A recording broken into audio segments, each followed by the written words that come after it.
Eclesiastes 9, versículo 8, está escrito assim: em todo tempo sejam alvas as tuas vestes, e nunca falte o óleo sobre a tua cabeça.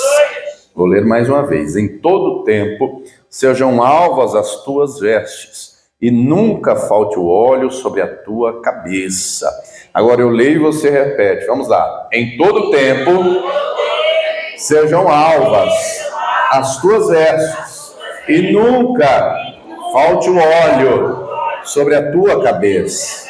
Agora eu vou ler mais uma vez, você vai repetir como eu disser. Diga assim: em todo tempo as minhas vestes serão alvas, e nunca faltará o óleo sobre a minha cabeça.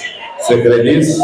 Crê também que o Senhor vai falar conosco? Então coloque a Bíblia sobre o teu assento e vamos dar para o Senhor e para a sua palavra a melhor salva de palmas que você já deu. Feche seus olhos, aplaudindo, glorificando, Senhor nosso Deus e Pai, Deus bendito, santo, amado e todo-poderoso. A tua igreja te aplaude e te glorifica.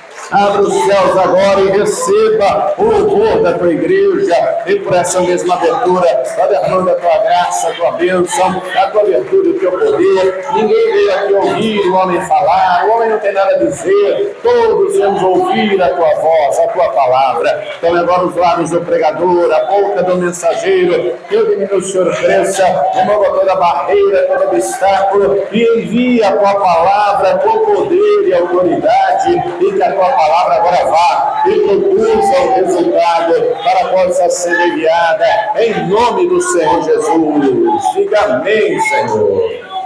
Tome o teu assento, por gentileza, mas preste muita atenção, não se distraia. Se você trouxe papel e caneta, tome nota de tudo o que vai ouvir e aprender. Amém?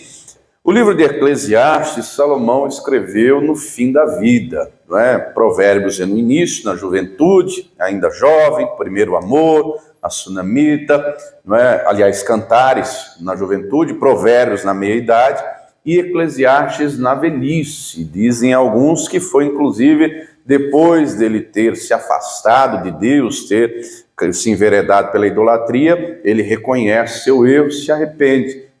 Por isso que ele vai dizer no início do livro, aqui, capítulos 1 e 2, que de tudo o que os seus olhos viram e ele desejou, ele não negou, ou seja, ele usufruiu de tudo. E ele vai concluir o livro dizendo que de tudo o fim é: tema a Deus e guarda os seus mandamentos, porque Deus irá trazer a juízo todas as coisas, quer sejam boas, quer sejam más. Mas aqui ele dá um sábio conselho. Afinal de contas, ele foi o homem mais sábio que já houve. E aqui ele diz de maneira simples e objetiva: em todo tempo sejam alvas as tuas vestes, e nunca falte o óleo sobre a tua cabeça. E as duas coisas andam intimamente ligadas, intimamente relacionadas. As vestes, amados, nós encontramos desde o início da Escritura, não é? Lembrando que o Adão e a Eva, quando Deus os coloca no jardim, Gênesis 2:25 diz que ambos estavam nus e não se envergonhavam. Fisicamente eles não tinham roupa, mas espiritualmente estavam cobertos pela glória de Deus. Quando pecaram, a glória de Deus saiu, a vergonha da nudez apareceu, por isso se escondem, vão coser para si, costurar folhas de figueira. E aí Deus prepara lá uma túnica de peles para eles vestirem. E de lá para cá nós usamos roupa. E você já reparou, nos dias em que vivemos, tem as modas por aí, não é? As modas, as estações, e muda roupa, e muda cor, e não sei o quê. Mas para Deus, isso não muda não. Diga assim: Deus tem uma roupa especial para mim. Diga: Deus tem uma roupa especial para mim. E essa roupa só Ele dá. Só Ele dá. Do mesmo jeito que lá no início o homem quis se cobrir com algo frágil, folha, não é? E Deus já providenciou, do mesmo jeito Deus providencia as roupas espirituais que nós devemos vestir. E que roupas são essas, pastor? Isaías 61, versículo 10, o texto nos diz que roupa é essa que só Deus tem para nos dar. Vá lá comigo então, livro do profeta Isaías, capítulo 61, o versículo 10 diz assim: regozijar-me-ei muito no Senhor, a minha alma se alegra no meu Deus, porque me vestiu de vestes de salvação e me cobriu com um manto de justiça. Até aqui, essa veste de salvação é só Deus tem para dar. Esse manto de justiça só Deus pode colocar sobre nós, só Deus. E essa veste Ele entrega quando entregamos a vida ao Senhor Jesus, recebemos essa veste. E essa veste vai permanecer conosco. Vai permanecer conosco. E é interessante um detalhe. Nós vemos na Escritura, toda ela fala de roupa, mas, por exemplo, no Antigo Testamento, quando Deus vai falar para Moisés fazer o tabernáculo, ele vai falar da roupa do sacerdote. E era uma roupa especial, que era só para os sacerdotes. E a roupa do sumo sacerdote era um modelo exclusivo. Os demais homens não podiam ter. Era um modelo exclusivo para o sumo sacerdote, era uma roupa exclusiva, já representando essa roupa aqui que só Deus tem para nos dar, não é? As roupas aqui que usamos, né? Por exemplo, eu estou de paletó, qualquer um quiser usar paletó, você pode usar paletó, né? Quer usar camisa polo, pode usar camisa polo, calça jeans, fica à vontade, você usa a roupa que quiser. Mas aquela roupa lá era uma roupa diferenciada, já apontando para essa roupa aqui espiritual. Diga assim para a pessoa que está do lado: Deus te escolheu para ser sacerdote dele, e ele tem uma veste espiritual, e do mesmo jeito que o Arão lá tinha uma veste de linho e um éfode por cima, o Senhor nos dá uma veste de salvação e um manto de justiça para entrarmos na presença dele. Mas é interessante que as vestes do sacerdote, o sacerdote fazia alguns trabalhos, né? Depois leia, por exemplo, Levítico capítulo 6, dentre eles ele tirava a cinza que ficava do altar e todo dia tinha que colocar lenha nova. E aí, o que Deus vai falar? Se você ler Levítico 6, Deus dizia que para tirar a lenha, vai com a roupa, e para colocar a lenha nova, com outra roupa, porque a cinza suja a roupa. A roupa. Você já saiu com roupa nova? Acho que todo mundo, né? Quando você sai com roupa nova, é o maior cuidado para não sujar a roupa, o sapato novo, ainda mais dia de chuva como hoje, né?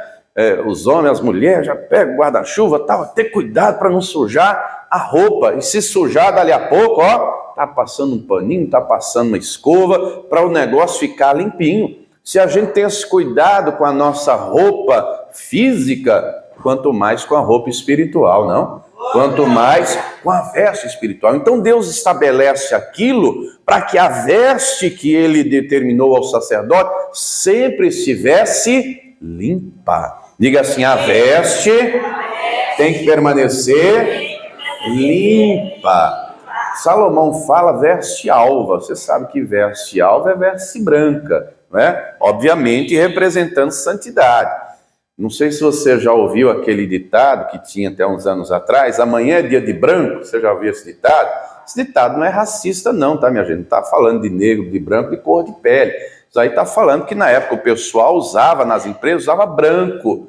Por exemplo, você vai num açougue, via de regra, que tipo de cor de roupa o açougueiro usa? Branco. O médico, que cor de roupa usa? Branco. Enfermeiros, a turma toda aí. Então, na época, muitas empresas, o uniforme era todo branco. Obviamente que se hoje em dia você vê uma pessoa toda de branco no meio da rua, você pensa que é o quê?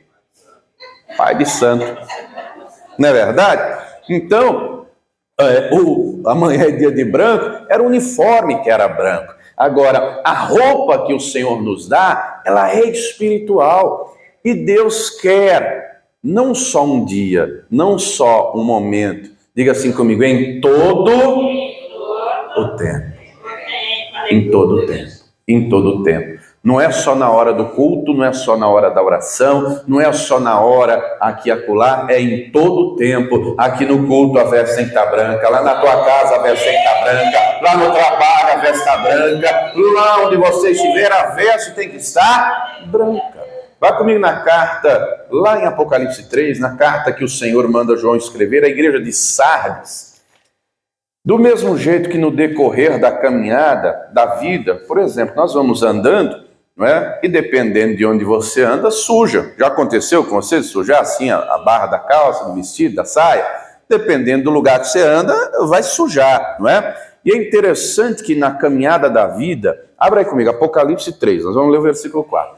Deus apareceu para Abraão, quando ele tinha 99 anos de idade, está escrito, Gênesis 17, versículo 1. Ora, era Abraão da idade de 99 anos, e o Senhor lhe apareceu e disse, eu sou o Todo-Poderoso. Anda em minha presença e ser perfeito.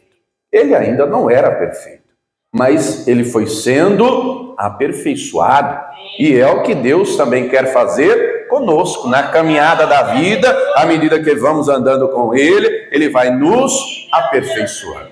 E dependendo dos lugares em que andamos, suja aqui, ó, a calça, a roupa, o vestido, não é? Na vida espiritual também, às vezes pode sujar. Olha o que Jesus disse aqui, encontrou Apocalipse 3, versículo 4. Mas também tens em Sardes algumas pessoas que não contaminaram suas vestes, e comigo andarão de branco, porquanto são dignas disso. Então, se Jesus está dizendo que algumas pessoas não contaminaram, é porque as outras contaminaram. Você compreende isso? Se ele está dizendo de uma igreja, não é? A igreja de Sardes, estava lá a turma, e ele vai dizer daquele povo que estava lá, alguns não sujaram a roupa, é porque os outros sujaram. E aí ele continua dizendo, o que vencer será vestido de vestes brancas, e de maneira nenhuma arriscarei o seu nome do livro da vida, e confessarei o seu nome diante de meu Pai e diante dos seus anjos. No decorrer da caminhada da vida com Deus, se por algum motivo a roupa sujar, diga assim, nós temos que lavar. Diga, nós temos que lavar. E nós temos o melhor alvejante, o melhor limpa-roupas que existe, e esse é o sangue de Jesus Cristo. O diabo não quer que a gente limpe, não. O diabo quer que seja suja para acusar, Vá lá comigo em Zacarias capítulo 3, mas o Senhor não aceita acusação, não. A Zacarias capítulo 3, vá lá comigo.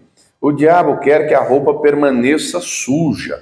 Zacarias capítulo 3, versículo 1, Deus deu uma visão ao profeta, e está escrito assim, e me mostrou o sumo sacerdote Josué, o qual estava diante do anjo do Senhor, e Satanás estava à sua mão direita para fazer o quê? Bater papo? Está escrito o que aí? Se lhe opor. Mas o Senhor disse a Satanás, o Senhor te repreende, ó Satanás. Sim, o Senhor que escolheu a Jerusalém te repreende. Não é este um tição tirado do fogo? Ora, Josué, vestido de vestes sujas, eu estava diante do anjo. Quem era esse Josué, minha gente? O versículo 1 diz, o sumo sacerdote Josué. Olha aqui para mim, a maior autoridade espiritual dessa época. O homem com maior poder e influência espiritual estava de vestes sujas.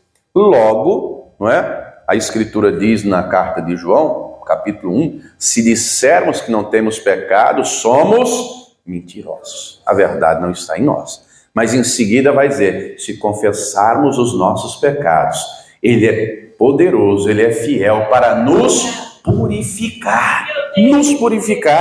Aí continuando o texto, Josué, vestido de vestes sujas, estava diante do anjo do Senhor, que é o próprio Senhor Jesus. Então falando, ordenou aos que estavam diante dele, dizendo, tirai-lhe essas vestes sujas. E a ele lhe disse, eis que tenho feito com que passe de ti a tua iniquidade, e te vestirei de vestes novas. Oh, querido, o Senhor não aceita acusação. Quem intentará contra a acusação contra os escolhidos de Deus, é Deus quem o justifica. Aqui o Senhor já estava mostrando, eu vou derramar o meu sangue, e eu vou purificar as vestes, eu vou lavar o povo, e o meu povo vai ser santo, vai ser lavado, vai ser remido, não vai estar de veste suja, vai estar de veste branca. Vai em Apocalipse 12. Apocalipse 12, Jesus não aceita acusação, ainda que o diabo queira acusar, é Ele que nos justifica. Apocalipse 12, eu vou ler os versículos 10 e 11, que diz assim, e ouvi uma grande voz no céu que dizia, agora chegada está a salvação, e a força, e o reino do nosso Deus e o poder do seu Cristo. Porque já o acusador de nossos irmãos é derribado, o qual diante do nosso Deus os acusava dia e noite. Do mesmo jeito que ele fez lá no passado com o sumo sacerdote Josué, ele faz comigo e com você. Vai dia e noite apontando, ó, sujou aqui, tem essa sujeira, tem essa sujeira, tem essa sujeira aqui, e ele vai apontando, mas o texto continua, e eles o venceram pelo sangue do Cordeiro e pela palavra do seu testemunho. O Senhor é que nos justifica, é que nos santifica, é o sangue dele. Nós não temos mérito próprio, não temos. O mérito está na cruz de Cristo, no sacrifício dele, derramando o seu sangue, e ele morreu, ele derramou sangue para nos lavar e nos remir, mas ao terceiro dia ressuscitou glorioso, vitorioso, está à destra do Todo-Poderoso, e em breve estaremos diante dele, louvando e declarando: santo, santo, santo é o Senhor. Então diga assim comigo: eu não vou aceitar a acusação do diabo. O diabo é acusador, não aceite acusação, meu irmão. Romanos 8, vai lá comigo, Romanos 8. O diabo quer apontar e quer acusar, mas o sangue de Jesus nos justifica. Carta aos Romanos, capítulo 8, versículo de número 1 diz assim: portanto agora nenhuma condenação há para os que estão em Cristo Jesus, que não andam segundo a carne, mas segundo o Espírito. Oh, meu irmão, se você anda guiado pelo Espírito Santo, o diabo não tem acusação contra a tua vida. Ele pode até tentar, mas você o vence com o sangue de Jesus. Versículo 31 diz assim: que diremos, pois, a estas coisas? Se Deus é por nós, quem será? Ah, mas o diabo é contra mim, e os demônios, isso e aquilo. Oh, meu irmão, o diabo já está derrotado, porque o nosso Senhor já venceu. E diga assim comigo: eu também vou vencer, porque o sangue dele é sobre a minha vida, e em todo o tempo eu vou manter as minhas vestes brancas. Aquele que nem mesmo a seu próprio filho poupou, antes o entregou por todos nós, como nos não dará também com ele todas as coisas? Quem tentará acusação contra os escolhidos de Deus? É Deus quem os justifica. Quem os condenará? Pois é Cristo quem morreu, ou antes quem ressuscitou dentre os mortos, o qual está à direita de Deus e também intercede por nós. Quem nos separará do amor de Cristo? A tribulação, ou a angústia, ou a espada, ou a perseguição, ou a fome, ou a nudez, ou o perigo, ou a espada? Nada pode nos separar do amor de Cristo. Versículo 38, porque estou certo de que nem a morte, nem a vida, nem os anjos, nem os principados, nem as potestades, nem o presente, nem o porvir, nem a altura, nem a profundidade, nem alguma outra criatura nos poderá separar do amor de Deus que está em Cristo Jesus nosso Senhor. Oh, querido, tenha certeza, ele decidiu te amar, e ele te ama, e ele derramou o sangue dele para que em todo o tempo as nossas vestes sejam alvas. Oh, pastor, e se sujar, chega e confessa para ele: Senhor, sujei, fiz isso, se arrependa, porque ainda que o diabo queira acusar, você tem um advogado, você tem um intercessor que está à direita do Pai, é Jesus Cristo. 1 de João, capítulo 2, leia comigo, 1 de João, capítulo de número 2, 1 de João, capítulo 2, meus filhinhos, versículo 1, essas coisas vos escrevo para que não pequeis, porque a regra é veste branca. A regra é santidade. A regra é aperfeiçoamento, né? Para que não pequeis. Se alguém pecar, temos um advogado para com o Pai, Jesus Cristo, o justo. Ele é a propiciação pelos nossos pecados, e não somente pelos nossos, mas também pelos de todo o mundo. Então, a regra é a santidade. E à medida que nós vamos andando com Deus, a cada dia temos que ir deixando o pecado para trás e nos santificando mais. Vá lá comigo na carta aos Hebreus, capítulo 12. Isso tem que ser uma caminhada diária, uma caminhada constante. Hebreus, capítulo 12, versículo 1 diz assim: portanto, nós também, pois, que estamos rodeados de uma tão grande nuvem de testemunhas, deixemos todo embaraço e o pecado que tão de perto nos rodeia e corramos com paciência a carreira que nos está proposta. Então, o pecado nos rodeia de perto. Pecamos com palavras, com atitudes, com olhares, com pensamentos. Enfim, o pecado é amplo, os mais diversos meios de pecado. Jesus espera que as vestes sejam brancas, mas compreenda, não só as que estão do lado de fora, mas até o que está dentro. Por exemplo, no Antigo Testamento, era mandamento não matar alguém, não matarás. Para haver o pecado, tinha que ter um defunto, tinha que ter alguém morto. Aí Jesus vem e diz, se você chamar alguém de louco, desejar a morte dele, você já matou no seu coração. Era mandamento dizendo, não adulterarás. Como é que era configurado o pecado de adultério? Tinha que ter a relação carnal, homem e mulher. E tinha que ser testemunhado por duas pessoas. Aí Jesus vem e diz, se você olhar e desejar, você já adulterou no coração. Então, na caminhada com o Senhor, não é só aquilo que está exteriormente, aquilo que está do lado de fora, aquilo que está aparente, até o que está no interior. Lucas 7, vamos ver um exemplo disso na prática. Lucas capítulo 7.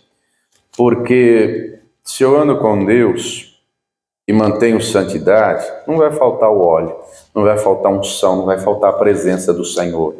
E por dentro e por fora haverá santidade.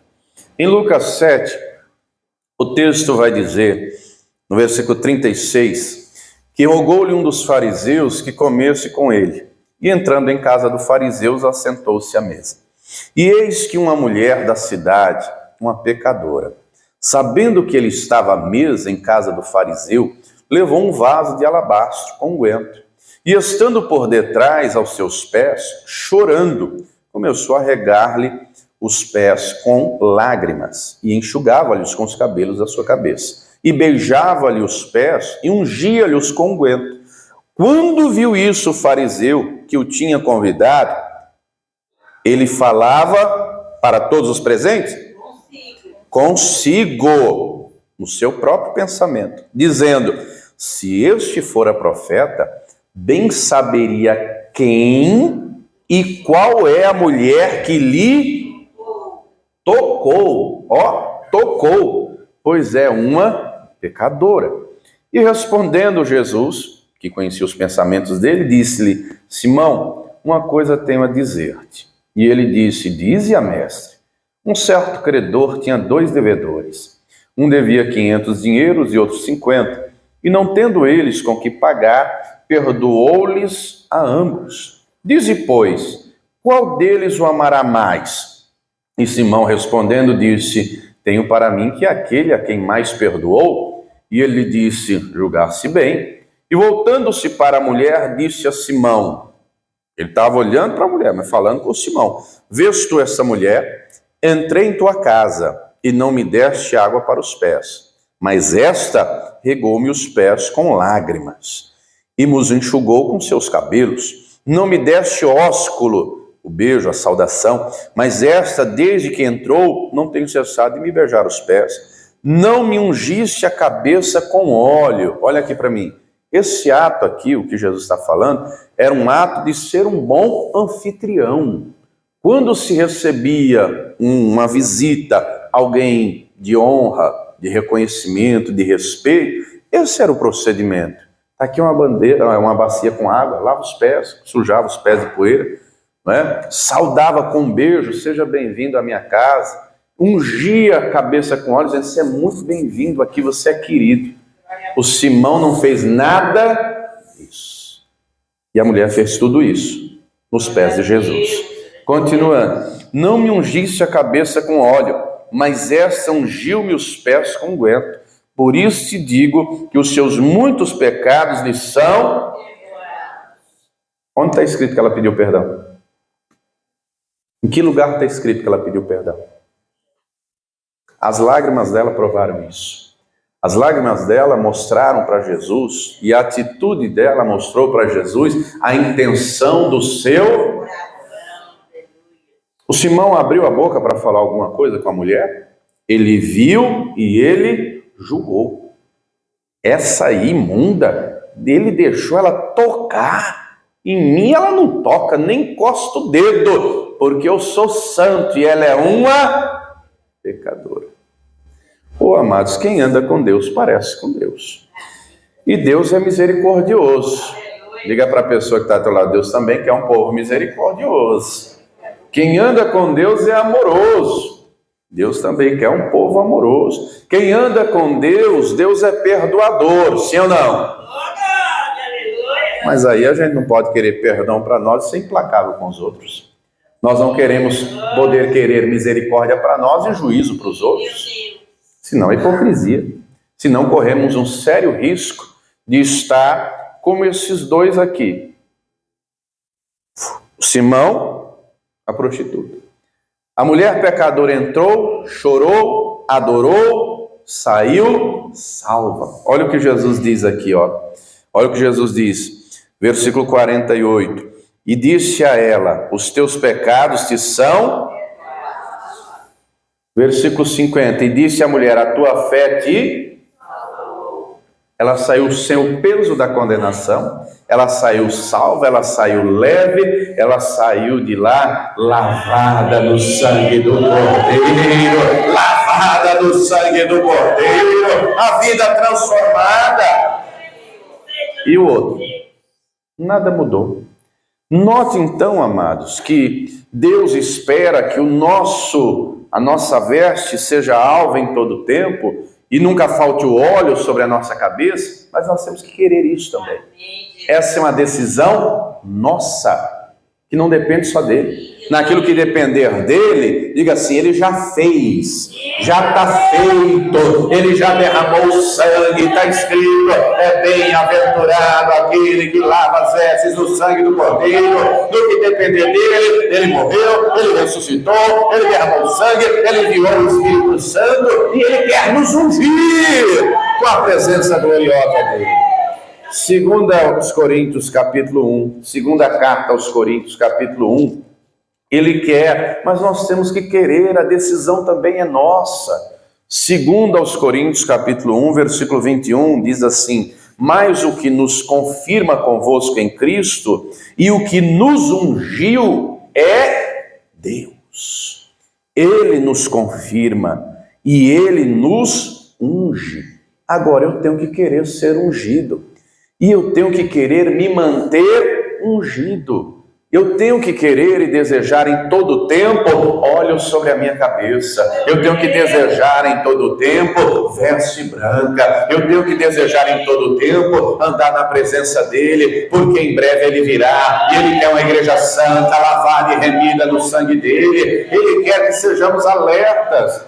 Aqui na primeira carta aos Coríntios, aliás, capítulo 11, segunda carta aos Coríntios, capítulo 11, o versículo 2 diz assim, porque estou zeloso de vós. Segunda carta aos Coríntios, capítulo 11, versículo 2. Porque estou zeloso de vós com zelo de Deus, porque vos tenho preparado para vos apresentar como uma virgem pura a um marido, a saber, Diga para a pessoa que está ao teu lado, prepara o enxoval. O casamento está com data marcada. O casamento está com data marcada. E o marido da igreja é Jesus Cristo. E ele quer a noiva dele santa, a noiva dele pura, a noiva dele preparada. A data das bodas já está marcada. Ele tem um casamento lindo preparado. Ele tem vestes brancas, finas, de justiça para colocar sobre a noiva dele. E a noiva dele somos nós. Então temos que andar em todo o tempo, enquanto estivermos aqui, com vestes brancas, com óleos sobre a cabeça, porque o que há de vir virá e não tardará, não tardará. Pastor, mas está demorando. Você que pensa, um dia para ele é como 1000 anos, e 1000 anos é como um dia. Ele está às portas, e muito em breve ele virá. Apocalipse 19, vai lá comigo. Apocalipse 19.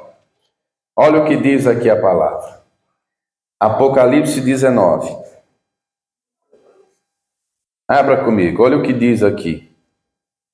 Eu vou ler a partir do versículo 5, que diz assim: E saiu uma voz do trono que dizia: Louvai o nosso Deus, vós todos os seus servos, e vós os que o temeis, tanto pequenos como grandes. E ouvi como que a voz de uma grande multidão, e como que a voz de muitas águas, e como que a voz de grandes trovões, que dizia: Aleluia, pois já o Senhor Deus Todo-Poderoso reina. Regozijemo-nos e alegremo-nos e demo-lhes glória, porque vindas são as bodas do Cordeiro e já sua esposa se... Pergunta para a pessoa que está lá, está pronto mesmo? Está pronto mesmo? Não, eu vou me aprontar. Você sabe que brasileiro deixa tudo para a última hora, né? Brasileiro deixa tudo para a última hora. Eu vou lhe contar uma ilustração rapidinho. O pastor João, ele conta um monte de ilustração. Ele conta uma que é o seguinte. Havia um seminário e o pastor lá do seminário era também o pastor da igreja. E aí um aluno se destacou, terminou o seminário e foi o primeiro lugar. E aí o pastor disse para ele: Fulano, nós vamos inaugurar uma nova igreja, uma congregação, e você vai ser o pastor. Mas você vai precisar de um paletó, de um terno novo. E você só vai ser empossado com esse terno novo. Você tem que fazer nessa alfaiataria aqui. E deu o cartão para ele. Procure aqui o fulano, que é o dono. Procure ele. Faça lá o paletó com ele. Depois que você tiver o paletó feito, você volta e fala comigo. Nós vamos marcar a data. Aí vai lá o jovem, moço, feliz, contente. Chega lá na alfaiataria, procura o dono, pois não. Eu sou fulano, pastor fulano me enviou aqui para fazer um paletó. Ele falou: pois não, vamos fazer. Tirou as medidas, tira a medida do peito, do ombro, do braço, da manga, das pernas, né? Paletó completo, colete, tudo bonito. Depois tira todas as medidas. O alfaiate pergunta: eu preciso saber uma coisa para poder fazer. Eu já tirei aqui as medidas, mas eu preciso dar resposta de uma coisa para poder fazer. Aí o rapaz: pois não. É a primeira igreja que você vai assumir? E aí ele, não entendendo a pergunta, ele falou: não, o que isso tem a ver? Eu preciso é do paletó. Muito em breve vai ser um dia de alegria, vai ser um dia de festa para mim, vai ser algo maravilhoso. E aí o alfaiate insistiu: eu preciso saber da resposta. E ele, encurralado: mas por que o senhor precisa saber da resposta? Falou: porque se for a primeira igreja, eu vou fazer com mais pano na frente. Porque quando é a primeira igreja, estufa mais o peito, aí o pano sobe, eu tenho que fazer com mais pano na frente. Se é um pastor já ali, experiente, já assumiu algumas igrejas, eu faço com pano igual na frente e atrás. Agora, se já é mais idoso, já é mais velho, vai se encurvar mais, vai ajoelhar mais, eu faço com mais pano atrás. E aí aquele moço, na hora, foi como um prego no coração dele. Ele falou: eu entendi o recado. É a primeira igreja. Eu não vou estufar o peito não, viu? Faça igual, por favor. Essa veste, não é, que esse moço recebeu para um dia especial, nem se compara com esta aqui, ó. Versículo 8, foi-lhe dado que se vestisse de linho fino, puro e resplandecente, porque o linho fino são as justiças dos santos. Ele tem essa veste para você, meu irmão. Ele tem essa veste para você. Hoje sobre nós já está uma veste de salvação, já está um manto de justiça, mas chegará o dia que nós vamos vestir linho fino, puro, resplandecente, para estarmos nas bodas com Ele para todo sempre. Quem entendeu, diga glória a Deus. Vai valer a pena em todo tempo. Mantenha as vestes alvas em todo tempo, o óleo sobre a cabeça, porque esse glorioso dia aqui nunca vai acabar. Esse dia aqui é eterno.